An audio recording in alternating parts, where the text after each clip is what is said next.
वंदे पुरुषोत्तमम। परम प्रेममय श्री श्री ठाकुर जी की वाणी। आलोचना प्रसंग द्वितीय खंड से एकांश। इष्ट टांटी निभु निभु बाधाए नाजे हाल, एमन होले देखिस खुजे कोथाय कामेर जाल। अर्थात इष्ट के प्रति जहाँ टान धीमी रहती है वही बाधा मनुष्य को लाचार बना देती है। जहाँ ऐसी अवस्था देखो वहाँ यह समझना कि काम के जाल में कहीं फंसा है। श्री श्री ठाकुर। मन क्यों घबराएगा, मन तो पागल बना रहेगा। बाधा विघ्न आते ही उसका सामना करने के लिए कमर कसकर तैयार हो जाएगा। ऐसी अवस्था में जब वह उठकर खड़ा ना हो तो उस समय समझना चाहिए कि किसी काम कामना के जाल में फंसा है। हंसते हुए, संभवतः तुम्हारे मन को सुंदरी की आंखों ने आकर्षित कर लिया है। काम नहीं बनने पर किसी भावना चिंता से उसी राज्य में विचरण कर रहे हो, कल्पना का पुल बांधे हो। बाद में वह सुख स्वप्न टूट जाए तो उसे क्या तुम बर्दाश्त कर सकते हो? सभी हंस रहे हैं। उस समय आनंद का रास्ता भी तुम्हें अनियंत्रित उत्पाद प्रतीत होगा। उस प्रकार एक एक प्रवृत्ति अभिभूति का आश्रय लेकर मनुष्य की दुनिया संकीर्ण हो जाती है।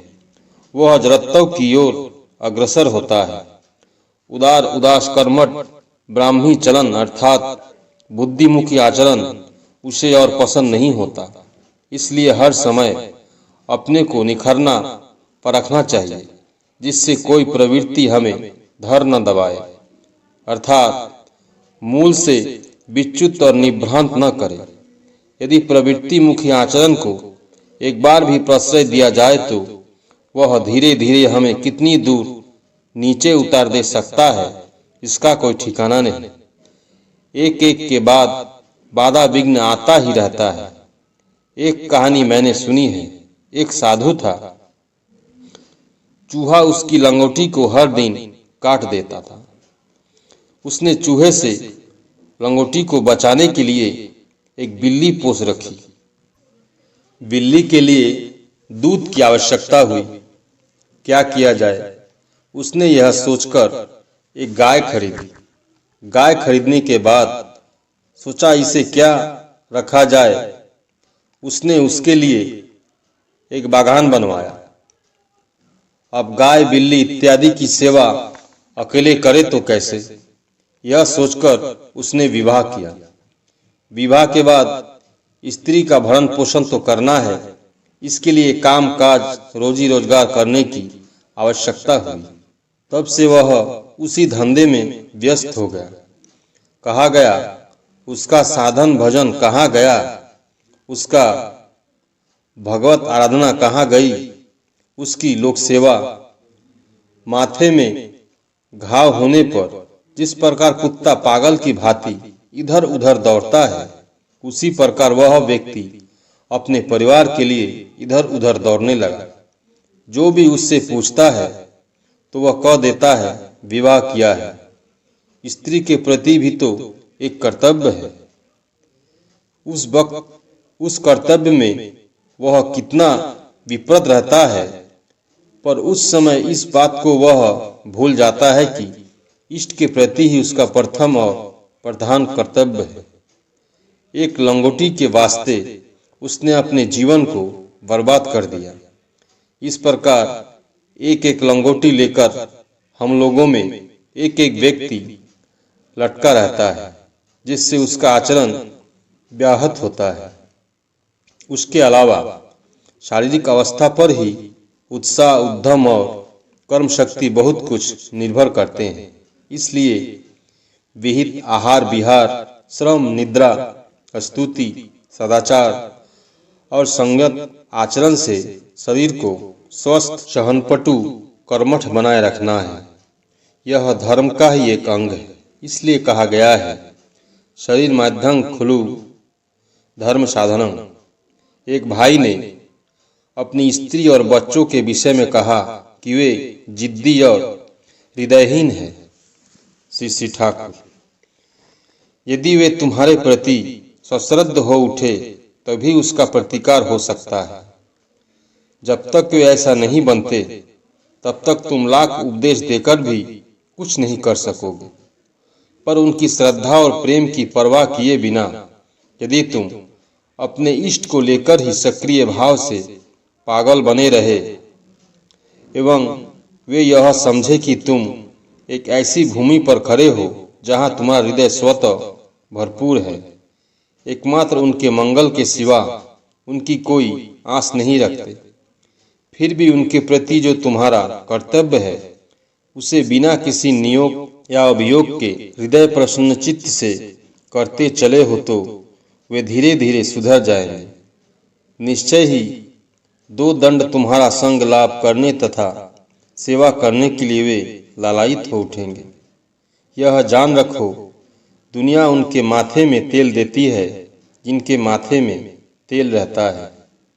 जब तुम इष्ट को लेकर मतवाला बने रहोगे, कोई तुम्हारी श्रद्धा सम्मान या खुशामद करे या नहीं, उस ओर ध्यान देने का तुम्हें मौका ही नहीं रहेगा।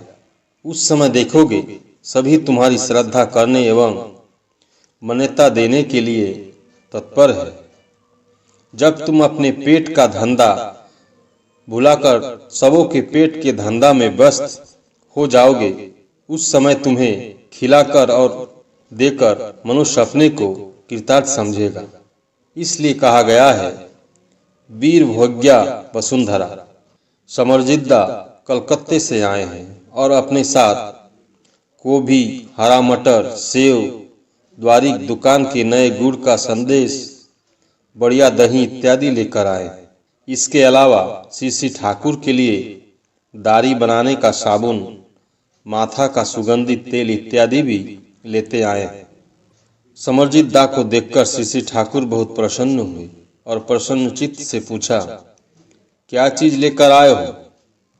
समरजीत दा ने हर चीज का नाम बताया। श्री ठाकुर उल्लसित होकर, बड़ा जबरदस्त काम किया है, जाओ बड़ी बहू को दे आओ। श्री ठाकुर को प्रणाम करने के बाद समरजीत दा उन चीजों को लेते हुए श्री वर्मा के समीप पहुंचे। उन चीजों को रख आने के बाद पुनः वे श्री ठाकुर के निकट तासु के एक किनारे आ खड़े हुए। श्री ठाकुर स्नेहमुग्ध दृष्टि से बार बार समरजीत दा की ओर देख रहे हैं। उनके मुखमंडल पर करुणादीप्त मुस्कान है। उस मुस्कान की लहर से सबों का हृदय निर्मल और निष्कलुष प्रतीत हो रहा है। श्री ठाकुर अंतरंग स्नेह सिक्त स्वर में बोले, यह इसी ताल में रहता है। चीजों को खरीदने में इसका और कोई जोर नहीं, पर हाँ एक और है, वे है सुशीलता। इन दोनों का रुचि ही कुछ और है। जो कुछ भी खरीदते हैं वे बड़े सहज, सुंदर तथा टिकाऊ होते हैं। खर्च भी अधिक नहीं करते। सुंदर किस चीज का नाम है, बहुतों को इस विषय में कोई धारणा ही नहीं है। भद्दा चमक दमक चीजों को ही अनेक सुंदर समझ लेते हैं। तत्पश्चात श्री ठाकुर विस्तृत रूप से समाचार पूछने लगे। मास्टर साहब श्री शशिभूषण मित्र श्री ठाकुर जी जब डॉक्टरी पढ़ते थे तब वे उनके शिक्षक थे। वर्तमान में श्री ठाकुर जी के कनिष्ठ भक्त और शिष्य है एवं कलकत्ता में एक दायित्वपूर्ण ऋत्विक है। कैसे हैं? समरजीत दा सकुशल है। श्री ठाकुर जबी, जतिंदा, हीरालाल, धीरेन ये कुशल से है तो? समरजीत दा जी हाँ। श्री ठाकुर कलकत्ता में कामकाज कैसा चल रहा है? समरजीत दा मोटा मोटी अच्छा ही है। श्री ठाकुर मोटा मोटी अच्छा होने से काम नहीं चलेगा, खूब अच्छा होना चाहिए। जोरों से 130 रुपये का श्री मंदिर निर्माण और पुस्तक आदि प्रकाशन के लिए 6 वर्षों में 130 रुपये दान देने की प्रतिश्रुति आंदोलन चलाओ। पुस्तकों को छपवाओ, अंग्रेजी और हिंदी में, अनुवाद करने की व्यवस्था करनी है। इस्लाम प्रसंगे पुस्तक को उर्दू में छपवाना अच्छा है। केस्टोदा आदि लोगों ने इस बार यह तय किया। जेशोर, खुलना, बारिशाल, फरीदपुर इत्यादि जगहों में जहां अधिक नियत कर्मी है वहां से कुछ लोगों को लाकर एवं सेंटर में जो कुछ दिनों तक रखकर जिनके द्वारा जो संभव हो वे बंगाल के हर जिले में काम आरंभ कर देंगे। हर जिला में 2-1 व्यक्ति रहेंगे और उनको काम में उत्तेजनी प्रेरणा देने के लिए शरद्दा और प्रफुल्ल इन 2 व्यक्तियों का 2 भ्रायमान दल होगा। केस्टोदा केंद्र में रहकर सबों को चिट्ठी के जरिए परिचालना करते रहेंगे। आवश्यकता होने पर कभी कभी केस्टोदा और खेपा सीसी ठाकुर के मजले भाई भी बाहर जाएंगे। पर इन लोगों के जाने से मैं तो काना बन जाऊंगा। इसके बावजूद बाहर और यहाँ अनेक बुद्धिमान, भक्तिमान, निस्वार्थ, कष्ट सहिष्णु योग्य कर्मी की आवश्यकता है। अतः शीघ्रतर कर्मी को जुटाओ। वे अविवाहित हो तो बहुत अच्छा हो। मयि सर्वाणि कर्माणि शनस्य ध्यात चेतसा निराशी निर्ममो भूत्वा दुष्व विगत जवर। यही उनका नीति होगा। यदि इष्ट के अलावा दूसरी ओर टान होगी तो वह इस काम को नहीं कर सकता है। रामकृष्ण ठाकुर ने कहा है, यह काम इष्ट कोटि पुरुष का काम है। जिनके जीवन में इष्ट स्वार्थ, इष्ट प्रतिष्ठा स्वतः प्रधान है, वे ही इष्ट कोटि पुरुष होते हैं। ऐसे व्यक्ति किसी स्वार्थ चिंता में व्यक्तिक्रांत नहीं होते। सीसी ठाकुर की बातें सुनकर सभी उद्दीप्त हो उठे।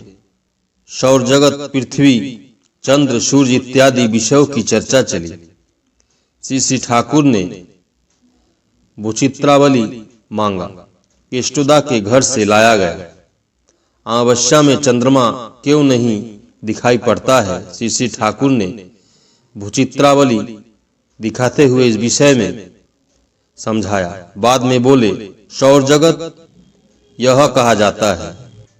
बाद में बोले, सौर जगत यह कह रहा है, हे मनुष्य, तुम मूल केंद्र की ओर देखते हुए उन्हें अनुसरण करते हुए चलो। कष्टच्युत नहीं होगे, गतिशील शक्ति पाओगे। रंगीन वृत्ति अहंग से मत चलो, अन्यथा किसी व्यक्ति या किसी चीज की सही रूप में नहीं देख सकते, नहीं समझ सकते। अपनी विकृत धारणा को ही सर्वत्र देखोगे। किंतु सत्ता में रंगाया अहंग यदि रहे तो अस्तित्व, ज्ञान और तुम्हारा बोध अटूट रहेगा। शरद्दा ने सूक्ष्म कला के विषय में चर्चा चलाई। सीसी ठाकुर, आनंद और स्फूर्ति का प्रकाश ही है कला, और उसे सुंदर, सरल, हृदय मनोग्राही जीवन के लिए हितकर होना चाहिए। मनुष्य की इंद्रियों के लिए एक प्रतिकार आवेदन रहे, किंतु इसका मतलब यह नहीं है मनुष्य को इंद्रिय प्रायण या इंद्रिय परवश बना देने में प्रेरणा दे। प्रत्युत वह इंद्रियादि और जगत की सारी चीजों के अधीश्वर बनने की प्रेरणा मनुष्य को देगी।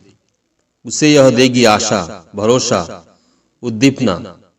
मनुष्य के जीवन, मनुष्य के संसार, मनुष्य के समाज को नए ढंग का, सुंदर एवं उन्नतर बनने का सक्रिय स्वप्न। इसलिए हमारे सांस्कृतिक साहित्य में दुखांत नाटक का समादर नहीं है। दुखांत है जीवन की विकलता का प्रकाश। ऐसे अनेक शक्तिशाली लेखक और कलाकार हैं जो दुखांत परिणति पर एक आसक्ति पैदा कर दे सकते हैं, किंतु वह सर्वनाशक होता है। उस समय मनुष्य उसी भाव में बोलचाल करता है और उसी पथ पर अग्रसर होता है। बात हो ही रही है। उसी समय योगेंद्र समाचार पत्र लेकर पहुंचे। समाचार पत्र उस समय पढ़ा गया। श्री श्री ठाकुर आग्रह सहित युद्ध की खबरें सुनने लगे।